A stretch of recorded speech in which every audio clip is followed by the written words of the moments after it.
देखिए human heart के बारे में पहले ध्यान दें। हमने भी बोला कि इसमें 4 चेंबर होते हैं। 4 चेंबर क्या क्या है जी?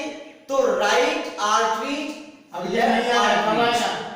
राइट आर्टरीज और left arteries, right ventricle, left ventricle. यानी वेंट्रिकल की जो स्थिति होती है वो नीचे होता है, यानी लोअर पोर्शन में होता है। हार्ट के लोअर पोर्शन में राइट वेंट्रिकल और लेफ्ट वेंट्रिकल होता है, और अपर में क्या होता है जी? राइट आर्टरी और लेफ्ट आर्टरी। ये चारों चेंबर, ये 4 चेंबर में मनुष्य का हार्ट बटा हुआ रहता है। एक यहां सबसे बहुमूल्य बात यह है कि हम लोगों का हार्ट जो होता है वो मायोजेनिक हार्ट होता है। मायोजेनिक का अर्थ होता है कि मांसपेशी का बना होता है।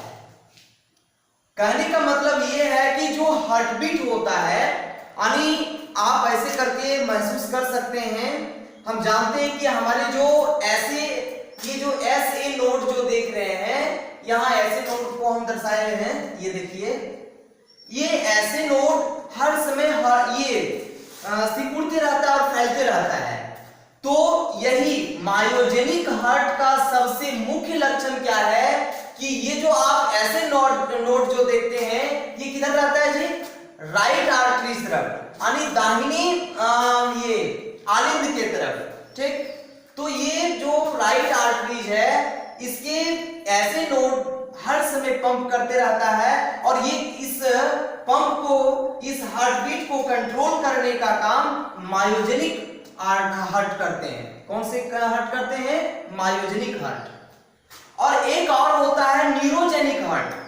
न्यूरोजेनिक हार्ट जो है वो प्रायः इनवर्टिब्रेट एनिमल्स में होता है।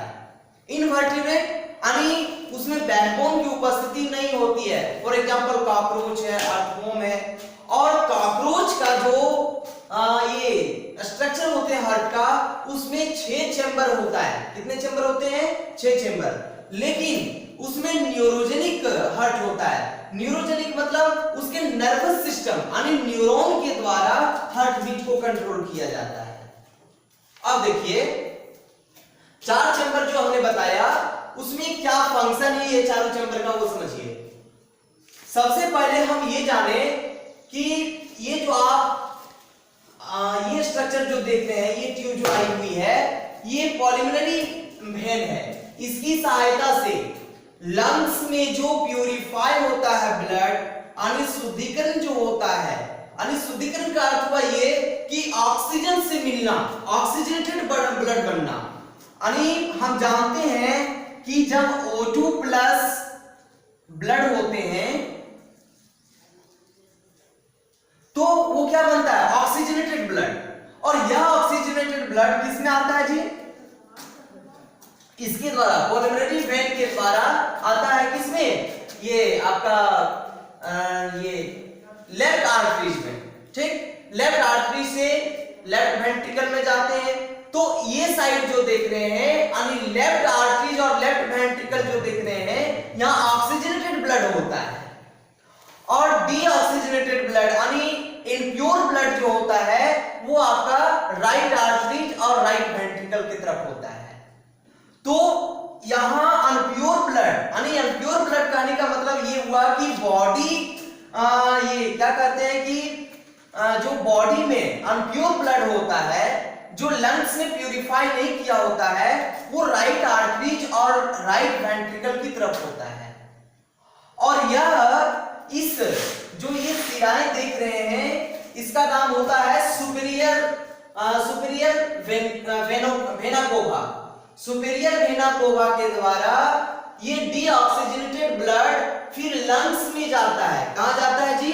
लंग्स में। किसके द्वारा? सुपीरियर वेना कोवा के द्वारा। लंग्स में जब तक ब्लड नहीं पहुंचेंगे, क्या वो ऑक्सीजन से मिक्स हो पाएंगे? नहीं। उसके लिए ये सुपीरियर वेना कोवा के द्वारा, ये सुपीरियर वेना कोवा है, ये सभी मांसपेशियों का बना होता है, मांसपेशी की बनी होती है। और इसी के द्वारा हार्ट से ये जो राइट आर्टरीज और राइट वेंट्रिकल देख रहे हैं, ये सभी से ब्लड कहां जाता है? आपका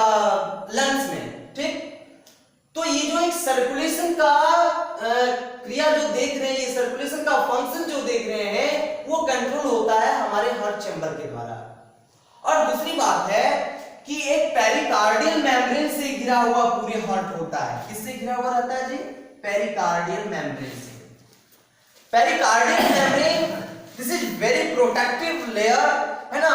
ये 3 लेयर में बटा हुआ रहता है। पहला जो होता है वो एपिडर्मिस होता है, ठीक। ये एपिडर्मिस पहला लेयर होता है जो कि थिक होता है। ये एपिथेलियम टिश्यू से बना होता है। किस टिश्यू से बना होता है? एपिथेलियम टिश्यू से। और दूसरा आपका जो अंदर का मिडिल पार्ट जो है वो वैस्कुलर टिश्यू से बना होता है। ये सॉरी वेस्क्राइल टिश्यू का बना होता है।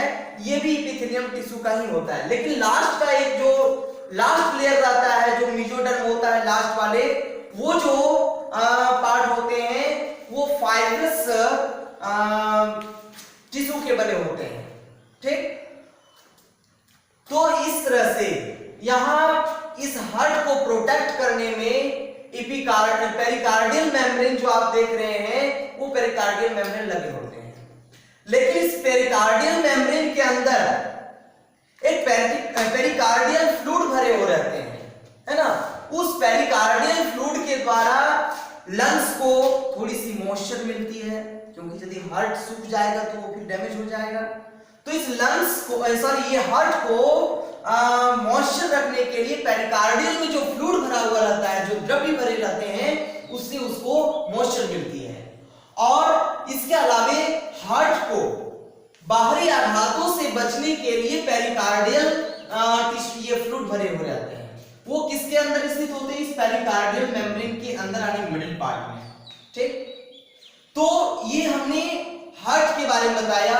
इसके बाद एक यहां आप देख रहे होंगे, ये इसका नाम है एबी नोड। ये जो देख रहे हैं एबी नोड के द्वारा ये पुरकिंजे फाइबर्स बनता है, ठीक।